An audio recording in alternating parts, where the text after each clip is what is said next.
No episódio de hoje eu vou mostrar uma das melhorias mais importantes até agora no nosso bot de Tibia Global. E para quem acompanhou lá desde o começo, lembra que lá no primeiro ou segundo episódio a gente tentou caçar a Amazon de Knight, mas a gente falhou. O bot estava travando bastante na hora de se aproximar dos monstros e se perdia totalmente na hora de retornar sua rota pro Cave Bot. Pois é, e nesse episódio a gente vai voltar exatamente nesse mesmo tipo de hunt, não dando um passo para trás no bot, mas sim dois à frente, mostrando agora uma versão muito mais evoluída do bot. Hoje vai ser uma speedrun demonstrando como o bot está se comportando depois das melhorias no sistema de aproximação, no retorno do Cave Boot na rota e na lógica interna de movimentação. E o mais interessante é que ele não depende simplesmente do chase do jogo, sabe aquela opçãozinha de você ligar o bonequinho verde para ele correr atrás? A aproximação é feita com uma lógica própria do bot, analisando posição, distância, rota e comportamento do monstro. Isso faz total diferença quando a gente não quer um padrão de detecção. No episódio passado, a gente terminou de masterizar a função de Keep Ranged, que basicamente serve para manter a distância dos monstros.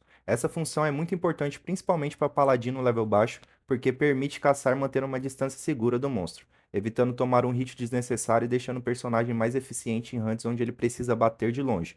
Um grande exemplo que foi no vídeo passado foi eu caçando com meu paladino nos Dragons level 50. Além disso, também melhoramos o sistema de loot e adicionamos a opção de Skin Monster, ou seja, a função de arrancar couro dos monstros depois da morte.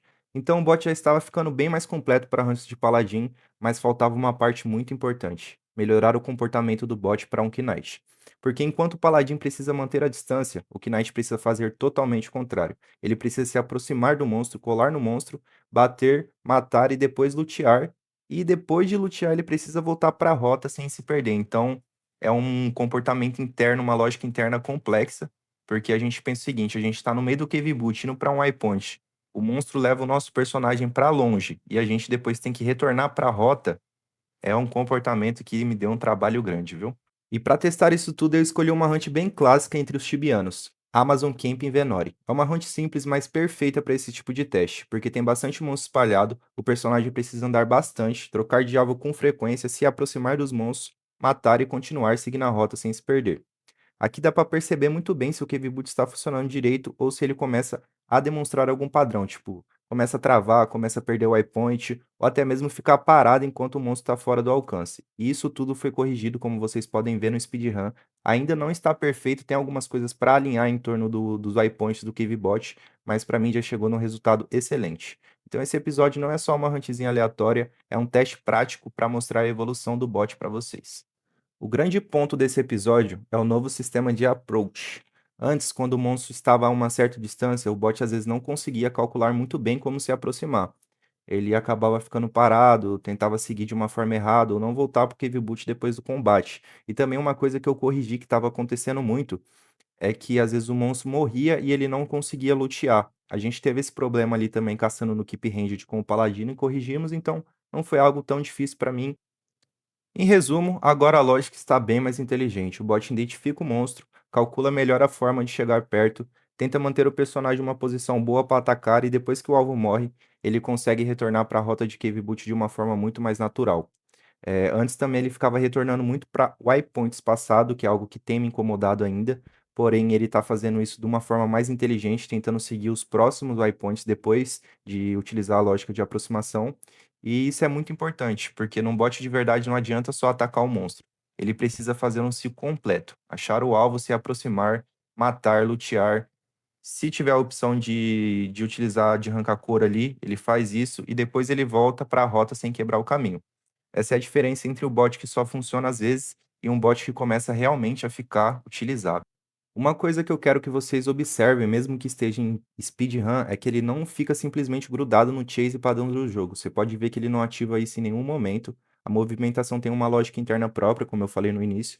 Isso ajuda muito porque deixa o bot mais flexível. Ele tem uma tomada de decisão ali, ele não fica seguindo um padrão. Pô, tô sempre utilizando o chase, tô sempre andando de um jeito. Não, ele tá sempre tomando decisões como um ser humano tomaria. Assim, pelo menos perto disso. Às vezes até decisões que eu mesmo, assim, fico: "Pô, não compreendi porque ele fez isso". Mas isso também abre caminho para várias melhorias futuras, como melhor escolha de tile para se posicionar, movimentação menos previsível, retorno mais inteligente ao waypoint. Esse é o próximo ponto, provavelmente o próximo episódio vai girar em torno disso. Desvio de obstáculos ele já tem, porém vocês vão notar no vídeo, como está em speedrun, que às vezes ele passa por fire field. porque realmente nosso bot ele passa por Firefield. Então o Firefield não é um problema para o nosso bot, isso não vai travar o nosso bot com a lógica que a gente tem. Por exemplo, tem alguns bots que ficam travados em Firefield, o nosso não. Porém, em hunts assim, ele tem que escolher não passar pelo Firefield, porque normalmente os jogadores que estão nessas hunts são jogadores level baixo e ficar pisando em Fire ali pode tá querendo ou não até matando o char da pessoa. Então esse episódio é praticamente uma ponte entre o bot básico dos primeiros vídeos e uma versão mais avançada. Na verdade, não a versão mais avançada que eu quero chegar, mas a versão mais avançada que eu tenho no momento. Um comportamento mais próximo de um sistema realmente completo.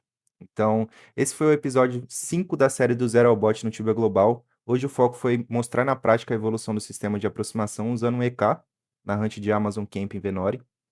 E, gente, ainda tem muita coisa para melhorar, mas a diferença comparada aos primeiros episódios já é muito grande. E se você curte esse tipo de desenvolvimento, engenharia reversa, lógica de bot e automação no Tibia Global, acompanhe essa série porque os próximos episódios vão ficar cada vez mais interessantes. Já a gente está partindo aí para um Kina level mais alto, para um RP level mais alto, caçando em hunt que fecha box e muito mais, beleza? Lembrando vocês que eu já tenho um bot pronto para o Rubinote, enquanto esse do Tibia Global está em desenvolvimento. Se você joga Rubinote, já cola com a gente, entra no Discord que tá no link fixado ou na descrição e acompanha que já já a gente vai estar lançando o bot do Global também, beleza?